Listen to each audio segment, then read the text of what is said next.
The all-new 2023 Honda Civic Type R is hitting dealerships as I speak, but the big news is the new price tag. Over at the Honda Newsroom, all-new 2023 Honda Civic Type R, the ultimate hot hatch, arriving at dealers. This is late October when I'm making this, of course, the 27th of 2022. And yeah, we're waiting for the Civic Type R. We're waiting for driving impressions, but I'm waiting to drive it myself. I will be driving in the next couple of weeks, so make sure you're subscribed. Hit the bell icon so you don't miss my fun driving impressions on track, on road with the new Honda Civic Type R. But let's let the cat out of the bag here. Civic Type R continues to offer exceptional high performance value. Value is the word they use here. And yeah, we'll come back to that. It starts at $42,895. You add destination, we're at a cool, let's just round up. We're $10 short of 44,000 US dollars. Is that the high performance value that we are accustomed to? Let's go back. Let's look at the last MSRP. The previous base MSRP of the outgoing Type R, and MSRPs are what they are because the dealers mark them up 9 times out of 10, if not more than that. So 37,645 before destination, and we're more than $5,000 more at 42,895, or about 44K after destination. So is this the value play in the market? High performance value. Well, here's the thing. Value is relative, and it is high performance. So, I mean, it's probably able to take down cars that are much more expensive than it on the track. There's no doubt about it. This thing would slay, let's say, like an IS 500 on the track, even though that vehicle has tons more power. In theory, it depends on the track, right? If it has a really long straightaway, the IS 500 would probably pull away. But it also weighs a lot more. It costs a lot more, right? This thing would also run laps around the Acura, of course, the current Acura Integra, because we don't have a Type S variant of it yet, but also going to run laps around the TLX Type S, of course. I didn't mention fuel economy, but who cares about fuel economy on this vehicle? But it does get over 20 miles per gallon, 24 combined. They have to remind us that this 315 horsepower Type R is the most powerful Honda production vehicle ever sold in the US. That is because the Acura models are like the NSX and the TLX Type S. Those are Acuras, technically, not Hondas. So let's head on over to the juicy spreadsheet comparing some of these models here in this kind of hot hatch, hot sedan market. The value play still is the Hyundai Elantra N.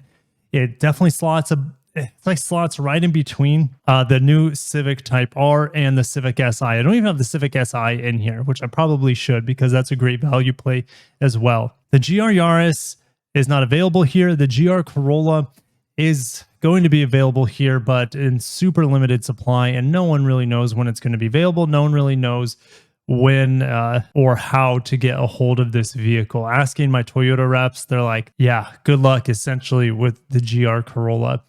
Elantra N, again, going to be that value play, one of the most available vehicles in here. Great 8-speed DCT, great 6-speed auto with auto rev matching. But there's something special about the Type R. It has the history. It has the, I don't know, that aura that it's a Type R that the Elantra N just doesn't have. But it has that value play. Now, here's the thing. If the new Civic Type R is starting at 44K, and I previously had the Integras Type S when it comes out, maybe next year, maybe a year from when I'm making this. If that was 43K before, I mean, what is this going to be? 47, 48K?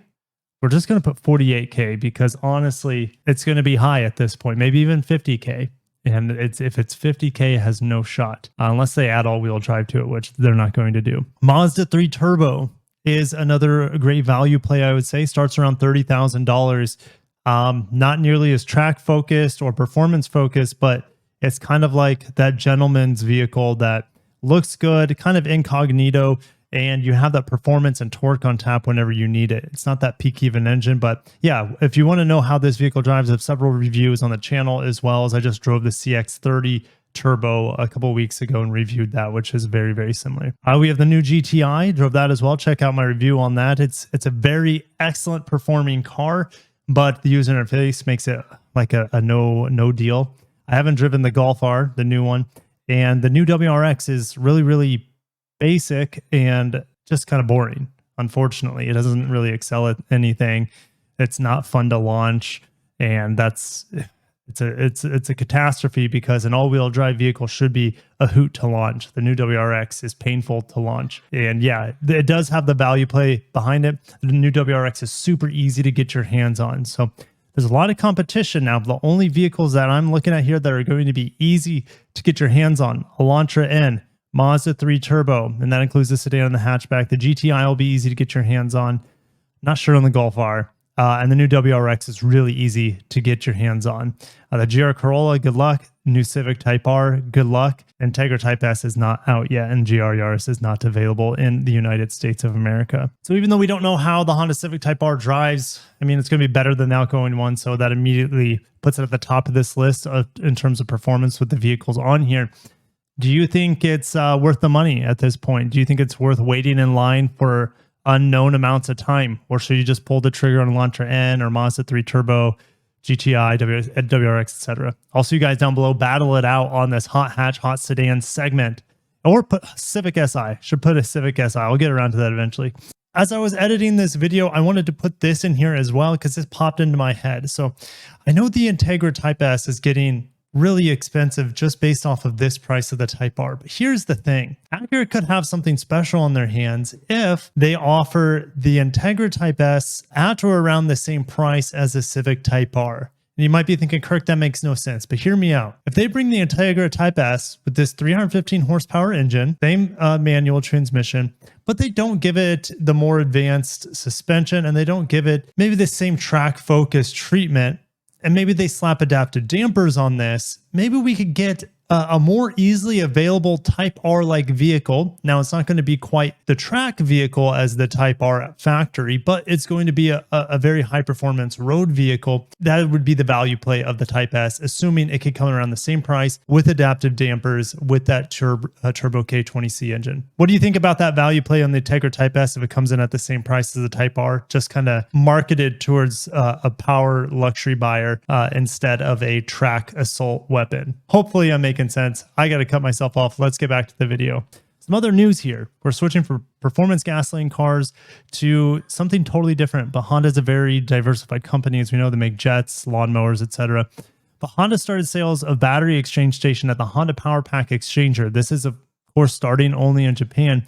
But if you have a little scooter, electric scooter, you don't have to worry about charging it. You just pull out the battery, plug it into this little kiosk. It's like switching out propane tanks, but they're batteries. It's beautiful. It's definitely a vision of the future, and I'm excited to see where it goes. And it also will allow for Honda to recycle these things at a much easier clip. And yeah, anyways, there's a lot of upside to this sort of business model with these batteries. There's a lot of customized Integras going out of the Acura newsroom right now. So I'll put this in the description below if you guys want to check these out. They look amazing. I love the looks of the new Integra. Multiple different designs here. And all these modifications can be found on the press release. So you can see, boom, what they're doing to these vehicles. It looks like there's 3 different custom Integras here. So if you guys want to check that out, but that's all the Honda / Acura news I have for you guys at this point in time. Can't wait to see what you guys have to say about essentially a $44,000 Civic Type R. It's like Honda knew what the average price was selling for the outgoing Type R after adjusted dealer markups. So they're just like, well, we know people are paying this, so we're going to go ahead and price it at what people are paying. Honda just wants a piece of the pie as well, not let the dealers laugh on their way to the bank as they mark up the cars. Now, they're still going to mark them up, but now that the vehicle's MSRP is that much higher, are they going to be able to get away with another 5-10 grand MSRP increase? Probably. People are crazy, but I'm going to end there. Thank you guys for watching. Hit the like button and make sure you subscribe so you don't miss my hands-on impressions, driving impressions of the new Honda Civic Type R for 2023. Catch you in the next one. Have a great day. Take care of yourselves. Peace out.